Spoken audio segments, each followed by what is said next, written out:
Hey, good morning, everyone, and welcome to the Wednesday One Thing. My name is Hamza and today I'm joined by Maury and Vasiliki from the ClearBank Investments team.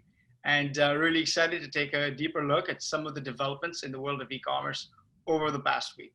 I'll jump right into it. The first topic we're just going to go over is a pretty interesting development over at Google. So earlier this year, Google surprised merchants by opening up the Google Shopping tab in its search results to free product listings. And now they've gone a step further. They've actually brought in commission-free access to Buy on Google, the company's native checkout from product listings. So the combined moves of making Google Shopping and Buy on Google checkout free for retailers will make it much more accessible to a wider range of sellers, than other marketplaces. And not charging a commission is a significant differentiator for Google from other marketplaces. And when I say other marketplaces, I'm really most significantly talking about Amazon, which charges fees typically ranging from 8 to 15% per item sold, and sometimes going up to 30% per item sold. And Buy on Google is also integrating with third parties like Shopify and PayPal to make it easier for customers and merchants to streamline order management and payments and marketing analytics. So Google and Facebook account for about 70% of the US digital ad market, which makes Google's pivot, or rather their enlargement in the e-commerce marketplace space, even more significant. Vas, I mean, what are your initial thoughts on this? What do you think is the significance of Google expanding its marketplace this way? Yeah, I think that it's really interesting to hear Google's take on this. Obviously, it's a direct response to Amazon. The two of them obviously are straight to battle, given that their search functionality is really the way that they are comparable. And right now, they really are trying to target the sense that you want to stay on the Google domain and you want to be on there before actually transferring to any other site or any other marketplace. Like, they want to be part of the pie here. And part of it is actually really interesting. It's a very smart move because they can actually be top of priority to founders and business owners again. A lot of the times, what I see even for myself, and as I've had grown my businesses online, is that you invest a lot into your SEO, you invest in SEM at the beginning, but then after a certain point, once you reach a certain page ranking, once you reach a certain point on Google, you don't need to invest as much on the actual ads on Google. You'll have your Facebook ads, you would have your other PPC that you would have a bigger chunk of your marketing spend to. But here, with this whole one click, almost like 0% commission, it's an interesting take to keep people on Google and to actually promote more traffic in that area. Because what's actually interesting that you mentioned is like 8 to 15% of a fee from a commission on Amazon is actually quite low. I've heard as high as 33% of a margin being cut out of Amazon sales. So it's a huge chunk that you want to have back into your bank account and back into your pocket. So it's a huge win for founders to get their cash back. But at the same time, there's also the flip side, in the sense that, yes, this is a really good moment to have more people on Google and you can get that margin back to yourself. But it's also the perspective of understanding, like, this is now still going to be an added marketing expense, in the sense where you want to be still top of the page. It's also going to be something in the sense where it's going to not always lead to people going directly to your domain, because they're going to be able to check out right onto Google.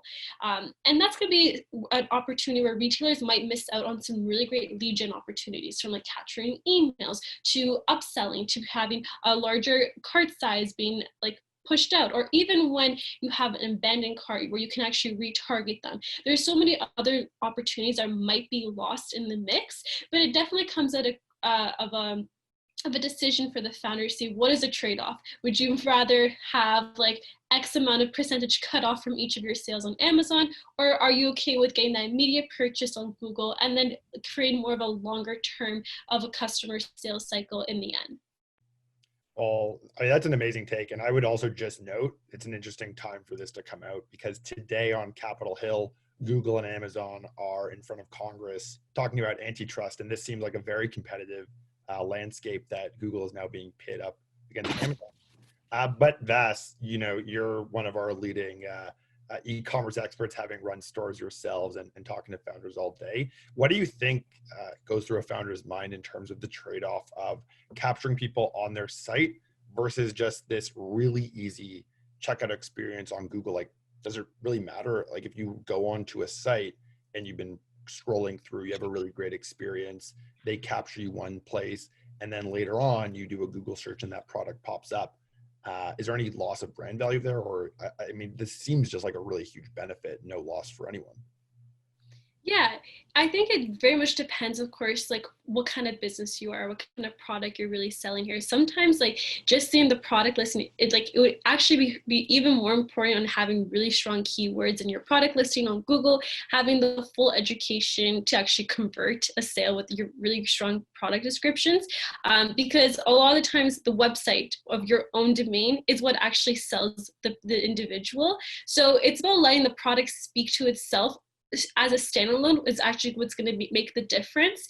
And I think there's going to be a larger shift in it, that yes, it makes more sense to just get the sale because obviously you want to have that for your revenue, but it's also to say that there's going to be more strategic ways where retailers and owners are going to have to think outside the box if they're not actually having that education or they're not having that full customer experience where they actually visit your site, they know more about your company. And it could be coming down to the way that things are going to be packaged now. There's going to be more like inserts of certain catalogs where they're going to redirect you to the actual website. A lot of new ways to and innovative approaches on how brands can actually adapt to this, where they can still get the sale, but they can bring customers back in the end of it. So it's going to be actually a mix of introducing more traditional marketing aspects to this, because maybe so, maybe not. People are not always going to go to your domain, which is obviously the one thing that you actually have for yourself and you're not sharing with any other marketplace and any other platform.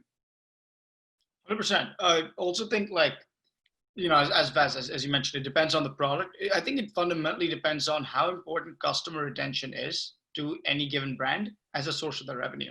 I mean, just yesterday spoke to a founder who broke through the 100,000 barrier for the first time in monthly revenue. And something close to like 28 to 35% of his revenue was from return customers. And this was based off of strategies that him and his marketing team had implemented about reaching out to them, being proactive, making sure that if they had enjoyed the product the first time, they'd returned for a second round as well. So it really depends, I guess, like, product by product, like how important customer retention is. So I guess the trade-off is you have less access to the customer, but you've got this pretty awesome marketplace that's a lot more reachable through digital ads. Does that sound fair to you guys? Yep. Amazing. So, well, thanks so much, Vaz and Maury. We'll jump into the second topic we're just going to run through today, which is a report in Fortune magazine.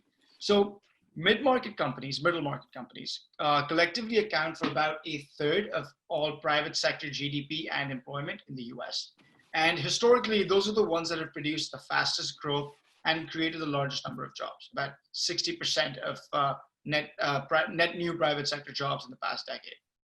Now, the National Center for Middle Market, the NCMM, surveyed financial decision makers at 1,000 mid-market companies across all industries and across the United States to ask the question, where is COVID-19 affecting mid-sized companies the most? And the results of this were in part obvious, but in part extremely interesting and revealing about the direction that middle-sized companies in the US are heading to.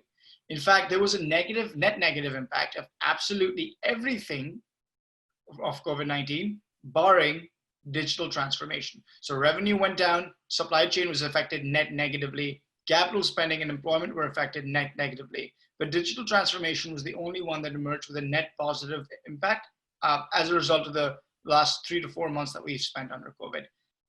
Maury, would love to get a bit of your fiery hot takes on this development, whether you're surprised to see this or whether this is just stating the obvious, and really what this means for middle market companies within the e-commerce space going forward. Yeah, I mean, my flaming hot take here is I'm not surprised.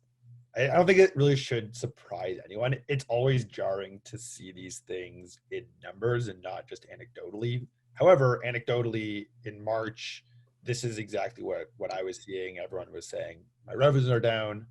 I can't get product out of China.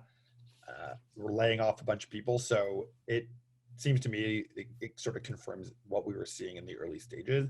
And the fact that digital transformation is going up, positive impact has the biggest plus minus in the positive is also not really surprising, especially for mid-market companies. These are the companies that, they have the most to lose from COVID. They have the most to lose in when things are going badly versus just an upstart company where maybe they don't have years of experience and years of operating history. So when I look at things like employment being down or business operations being down, there's only one other way to get that back up and to make up for that, which is digital transformation.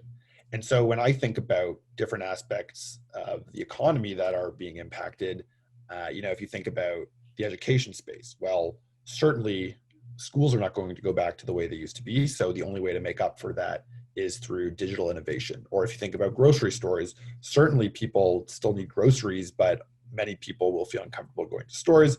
How do you plug that gap? Certainly it's through more robotics in the stores, making sure that people can fulfill orders. So I think it's sort of a no-brainer that this is how everything's shaken out. Just to follow on with my hot take, I'd like to see this same graph, the same chart in 5 months' time. I'd imagine that digital transformation will still be the positive factor there. I think employment will grow eventually, but we're not going back to a post-COVID world. We're going through a new transformation. On the other side of this, the world is going to be substantially different, and we're just finding the bigger companies are figuring out the ways to adapt to the new reality. 100%. Vas, you speak to founders every day. Is this a case of statistics backing up the anecdotes that you've heard over the past few months anyway? 100%. And I think the only shocking piece I would say is that digital transformation, it's just like a +2 of a net impact. I would actually assume it would be much significantly larger because it's the #1 priority that I know founders are actually considering as top priority. It's the only COVID-proof way of actually surviving a pandemic and having something that's digital. And I think specifically to the mid-sized businesses, they are also the only ones that could actually afford it at that scale and that can actually drive that impact where they can actually push what they need to do to survive a Black Swan event. So what was really interesting was that like Accenture CEO, they even released some other stats that like the COVID has accelerated CEOs' priority in being fully digital. It's something that they're spending almost half of their spend to IT infrastructure and SaaS platforms. And it's a really important piece because ideally, like just if, like Maury said, if you are cutting down on employment, you need someone to do the job. And it has to come from the actual infrastructure put into place. So very much is, I would say, what this immediate impact has actually done is more or less have actually just been a wake-up call to businesses and understanding that the archaic way that businesses were doing business as usual in the past is no longer the way. And there actually has to be a pivot, not a pause, because the pivot is actually what's going to allow them to be agile and adapt to what is the new norm, and also what would actually help them stay ahead of the game. The pandemic's not over. We don't know what other waves of this COVID could occur and how it can actually impact businesses in the near term as well. So just to stay ahead of the game for any other situations, any other Black Swan events, this is obviously the way to go. Amazing.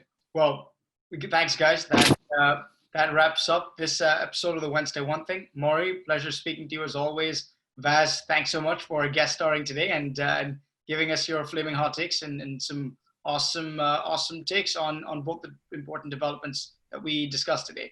And thanks to the listeners for tuning in. Looking forward to reconnecting with all of you next week. Thanks, Hamza. Thank you.